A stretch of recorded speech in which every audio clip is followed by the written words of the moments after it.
بەڵێ بەڕێزان هەر سەبارەت بەو هێرشا و ئەو پەلامانەی کە کراوەتە سەر لقی سێی پارتی دیموکراتی کوردستان لە کەرکووک میوانێکمان هەیە قسەی زیاتر لەبارەی ئەم پێشهاتەوە دەکەین کە ئەمە لە کاتێکدایە کە خەریکە گرێچۆرەی پارێزگاری کەرکووک دەکرێتەوە. میوانەکەمان زۆر بەڕێز هیوا ئەحمەد مستەفا ئەندامی مەکتەبی سیاسی و بەرپرسی مەکتەبی ڕێکخستنی کەرکووک گەرمیانی پارتیمان لەگەڵدایە. کاک هیوا بۆ خۆت باش دەزانی ینی پاش 8 مانگ لە هەڵبژاردن ئێستا خەریکە گرێچۆرەی پارێزگار و ئەوانی تر یەکلایی دەبێتەوە. بۆچی لەم کاتەدا پەلامار و هێرش دەکرێتە سەر لقی سێی پارتی دیموکراتی کوردستان بە دیاریکراوی بۆچی لەم کاتەدا ئامانج لێی چییە؟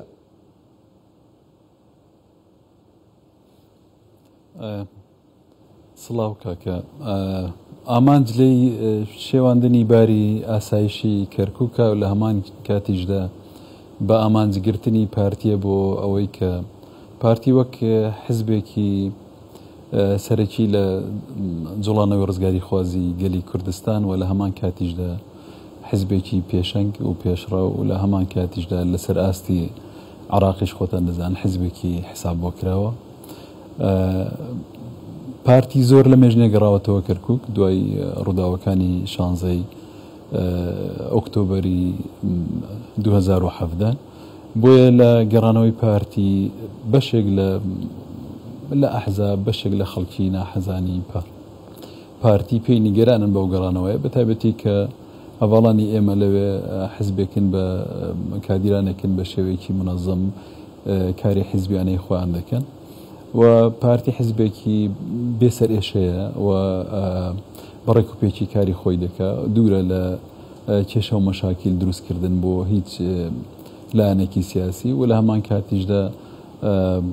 ئێمە ئەوەی کە لامان گرنگە هەم کوردایەتی خۆمان بکەین و هەمیش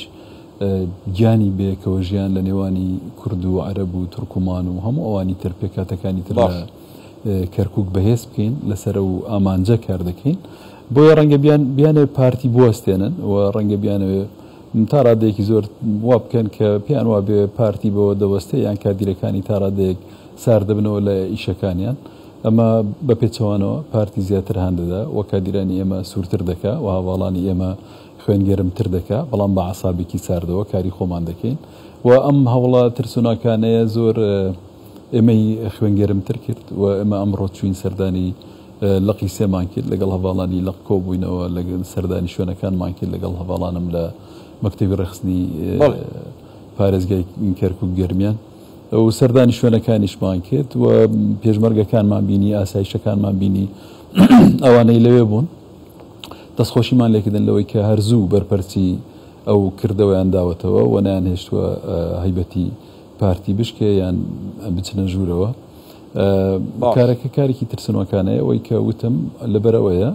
دایانەوە وەزعی ئەمنی کەرکووک شتێک بدەن ئامانجی تری لە پشتە لە پشتێ نازانین بەس خوێندنەوەی ئێمە ئەوەیە کە ئەوەی بۆ بەڕێستان باسم کرد. زۆر باشە کاک هیوا لە کاتێکدا ئەم پەلامارە دەکرێتە سەر بارەگای لقی سێی پارتی دیموکراتی کوردستان بۆ خۆت باش دەزانی کەرکووک سیخناخە لە هێزی چەکداری دەوڵەتی عێراق لە ژمارە نایەن ئایا هیچێکی لەو هێزە چەکدارانە لە کاتی هێرشەکەدا بەهانای لقی سێی پارتیەوە هاتن؟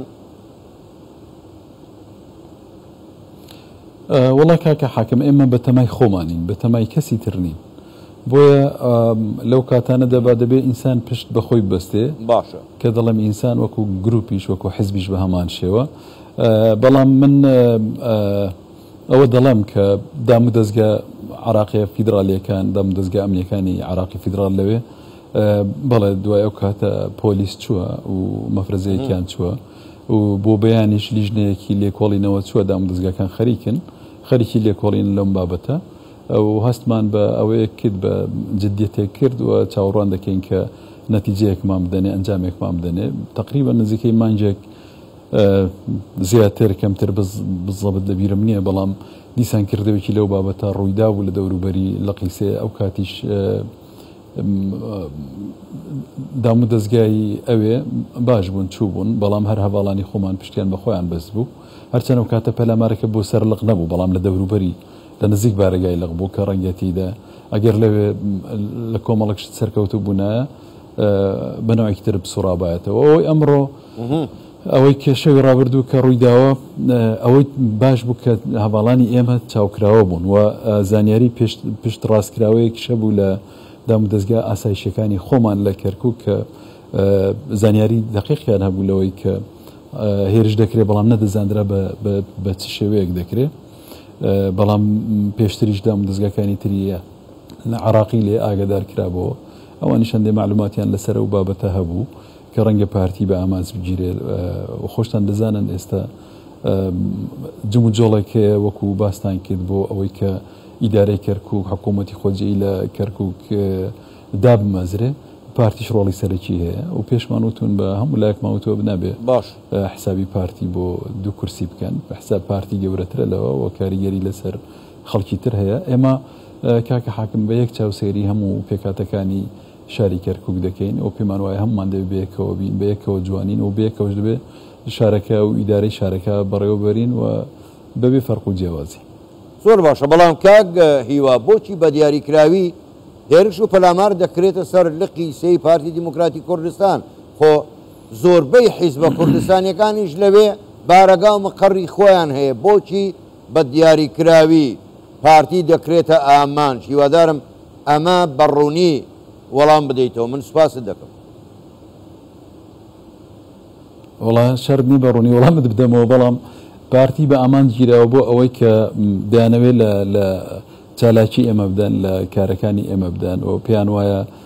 پارتی هەڵوێستی هەبووە لەسەر 16 ئۆکتۆبەر و دەبێت ئێستا هەروە بە ئاسانی نێتەوە دەست بکە بە کار و چالاکی خۆی و ئیش بکات و پارتی حزبێکە دەتوانێت کاریگەری هەبێت لەسەر جەماوەر بە هەڵوێستە سیاسەکانی بە مێژووی خۆی بە ڕفتاری خۆی بەکردەوەی خۆی بە بەشداریکردن لە بۆ نەخۆش و ناخۆشەکانی ئەوەی کە لە شاری کەرکووک هەیە پارتی حزبێکە دەتوانێت جێگەی خۆی بکاتەوە و دەرفەتی شەیە فرسەتی شەیە بۆ ئەوەی پارتی بتوانێت لەوێ خۆی ڕێکخاتەوە لە خۆڕێخستنەوەی پارتی هەندێک حزب و لایەن و ڕەنگە گروپی جۆرا جۆر لەم خۆڕێخستنەوەی بترسن و ئەوەیە ئامانجەکە و دەشیانەوێ باری کەرکووک بشێوێنن ئێمە وەکو پارتی پێمان ڕاگەیاندن ئەمڕۆ بە دەستگاکانی ڕاگەیاندنیش لەوێ ئەوەی کە قسەیەکی ویست بێ بکرێ بۆیان کرابێت و بە کاتیرانی خۆمانیشمان وت و ئەوانی ژوورەیان زۆر بەرزە و ئەو شتانە هیچ کاریگەری نەرێنی ناکاتە سەر ورەی کادیرانی ئێمە بەڵام بە دڵنیایی کاریگەری نەرێنی دەکاتە سەر ڕەوشی ئاسایشی کەرکووک کە هیوادارین دام و دەستگا ئاسایشەکانی عراقی فیدرالی لە کەرکووک زوو لێکۆڵینەوە بکەن و ئەنجامی لێکۆڵینەوەکانیش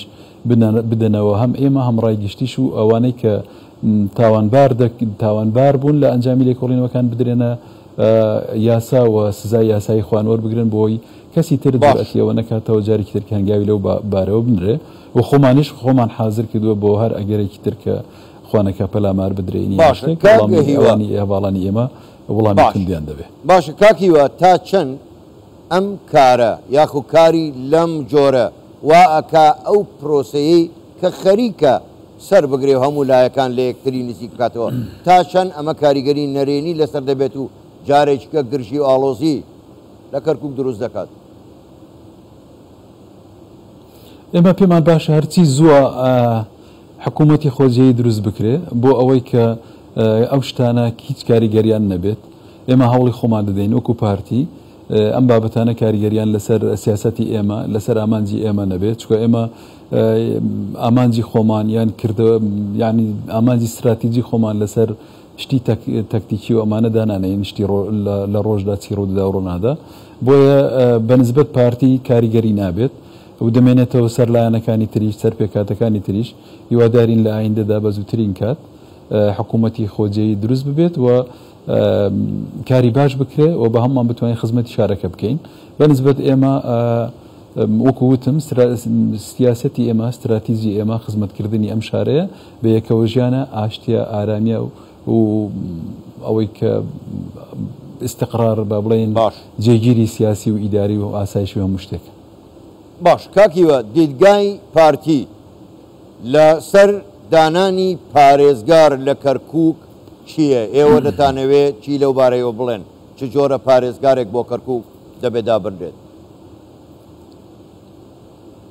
ئێمە پێمان باشە کورد لەبەرەوەی غەدری لێکراوە لە مێژوودا و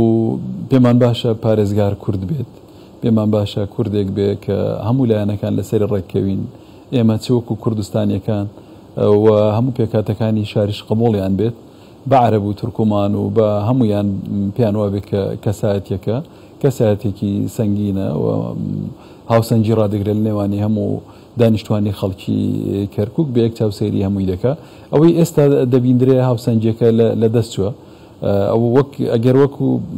وەکو ئۆتۆمبیلێک بیشوهێنی بتەوێ دیسان هەر هاوسەنجەکەی لە دەست چووە، ئەگەر جێچ بڵانسەکەی لە دەست چووە، وەکەوە وایە کە بڵێ تایەکیان زۆر پڕ کردووە لە هەوا تایەکیان خەریکە پەنجەر دەبێت.